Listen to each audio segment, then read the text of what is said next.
आज आपण एका मोठ्या लढाईकडे चाललो आहे। काही लोकांना असं वाटतं की बारामतीची लढाई ही पवार साहेब आणि अजितदादांची आहे। काही लोकांना असं वाटतं की बारामतीची लढाई ही सुप्रियाताईंची आणि सुनेत्रा वहिनींची आहे।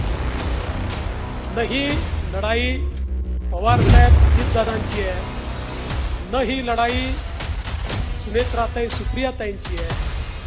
खऱ्या अर्थानं ही जर लढाई असेल तर ही नरेंद्र मोदीजी आणि राहुल गांधी यांच्यातली लढाई आहे। याचं कारण कोणीही निवडून आलं तरी देखील या ठिकाणी काही फार देशात बदल घडणार आहे अशी परिस्थिती नाही आहे। पण देशात बदल घडवणाऱ्याला कोण साथ देऊ शकतं याची ही खरी लढाई।